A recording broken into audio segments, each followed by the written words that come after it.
Jornal Boca Preta da Silva do Silva apresenta. Boca Preta da Silva Channel presents. Você com toda certeza lembra disso. Soltar mosquito para combater mosquito da dengue? A cidade, a cerca de 160 quilômetros da capital, será o primeiro município no estado de São Paulo que vai tentar combater a dengue com um inseto geneticamente modificado. São esses aqui, os machos de Aedes aegypti, que daqui a alguns meses serão soltos no meio ambiente com a missão de tentar combater os mosquitos transmissores da doença.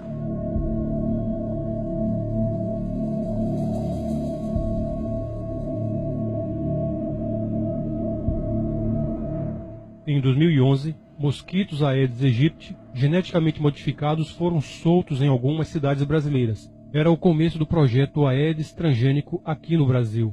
A promessa era que os mosquitos transgênicos machos copulariam com as fêmeas selvagens e as crias morreriam ainda no estágio larval sem chegar à idade adulta.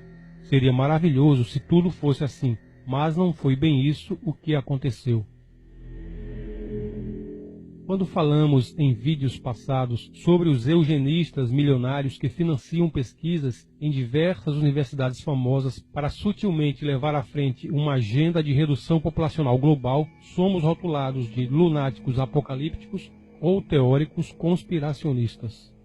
Mas, exatamente como já aconteceu a outras informações controversas taxadas pejorativamente de teoria da conspiração, hoje, uma dessas ditas teorias está saltando do terreno especulativo conspiratório e se mostrando bem real.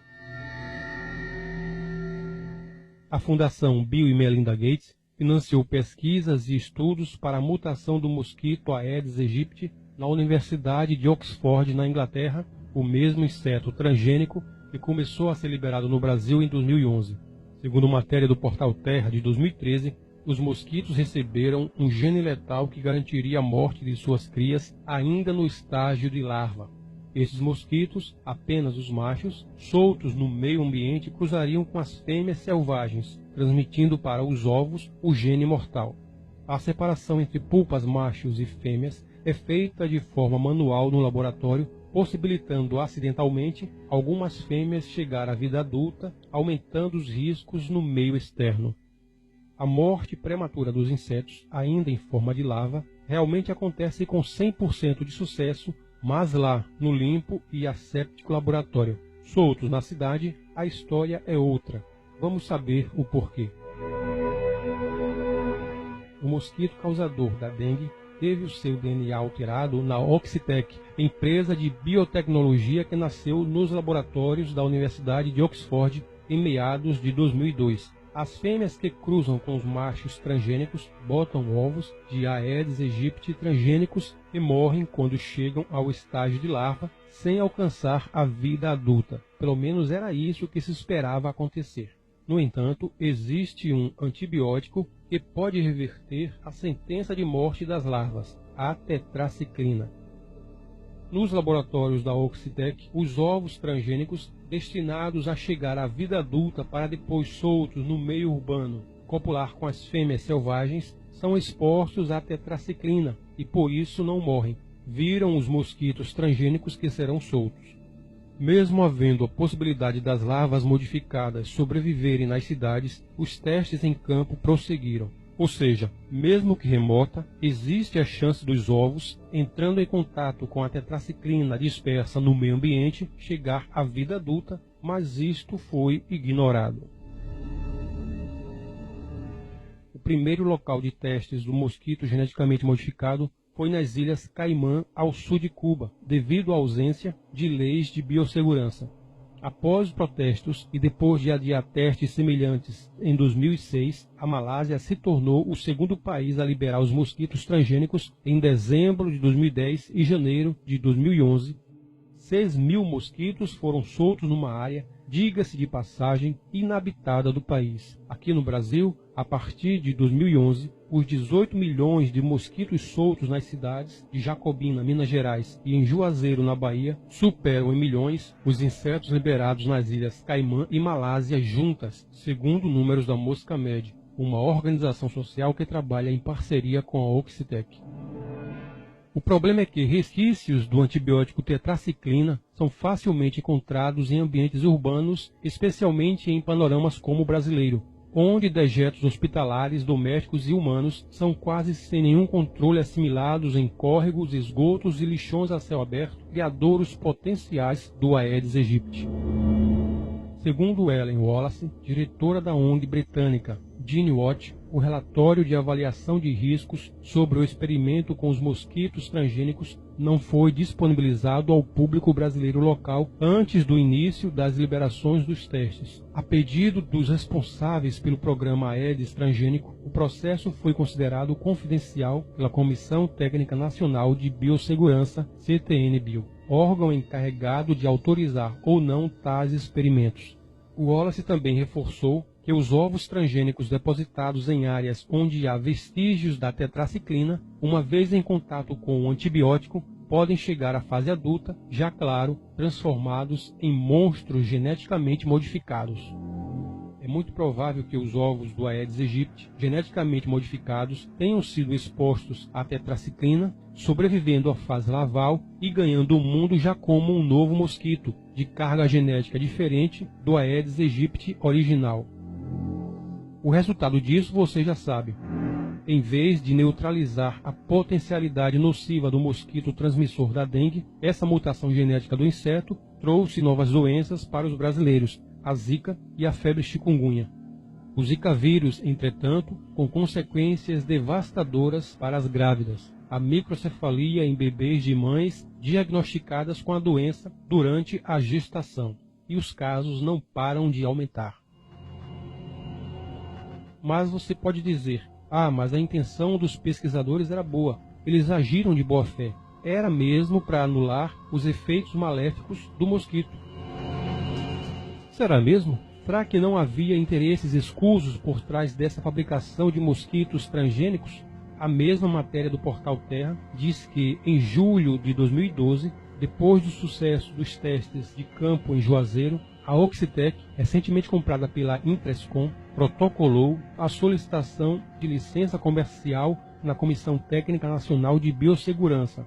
Desde o final de 2012, a empresa britânica possui CNPJ aqui no Brasil e mantém um funcionário em São Paulo. Mais recentemente, com os resultados promissores dos experimentos em Juazeiro, alugou um galpão em Campinas e está construindo o que será sua sede brasileira. O país representa hoje seu mais provável e iminente mercado, o que faz com que o diretor global de desenvolvimento de negócios da empresa, Glenn Slade, viva hoje numa ponte aérea entre Oxford e São Paulo. Ou seja, tal como aconteceu com as sementes transgênicas na agricultura, os mosquitos geneticamente modificados serão comercializados para países, estados e municípios que desejarem controlar as populações do inseto. Haverá um comércio de mosquitos transgênicos.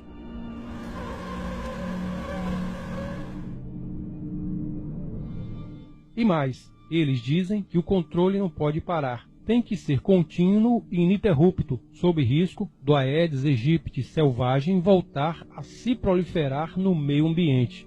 Claramente, uma maneira de fazer com que as secretarias de saúde não parem de comprar o produto transgênico. Ou seja, criar uma dependência, tornando rentável o negócio dos mosquitos geneticamente modificados. Tudo isso está na matéria do Portal Terra citada aqui no vídeo. Mais uma etapa da agenda maldita cumprida.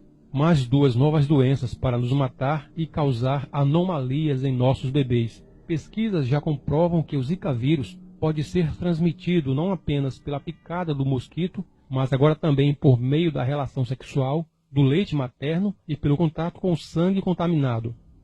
A mídia corporativista fala da microcefalia sim, mas de uma maneira mascarada, sem delatar a verdadeira gênese do surto aqui no Brasil. Ela fala da relação da microcefalia com a Zika, já comprovada, mas nenhum comentário sobre a possível ligação da Zika em microcefalia com a Aedes aegypti transgênico.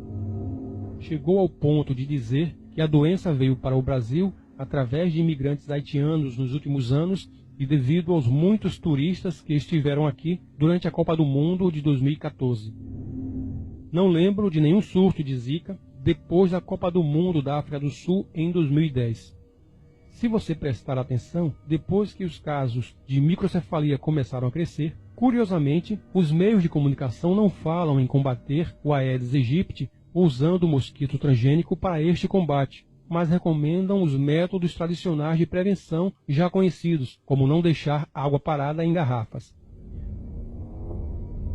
Se for verdade que o Zika vírus foi descoberto em 1947 na África, fato é que uma relação forte entre os casos crescentes de microcefalia e Zika só está ocorrendo aqui no Brasil e, coincidência ou não, as primeiras ocorrências da malformação congênita nos bebês surgiram 3 anos depois da soltura dos mosquitos transgênicos nas cidades, o que nos leva a acreditar que algo pode ter dado errado na alteração genética do mosquito, potencializando sua nocividade.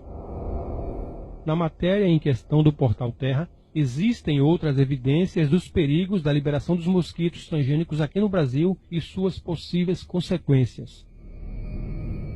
O Show da Vida, em matéria do domingo 29 de novembro de 2015, enrolou, floreou, embromou, mas não apontou nenhuma relação entre as duas doenças com os mosquitos geneticamente modificados.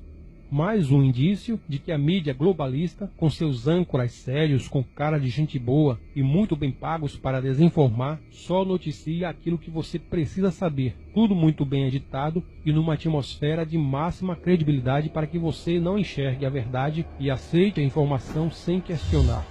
Mas agora você já sabe, o oculto está revelado.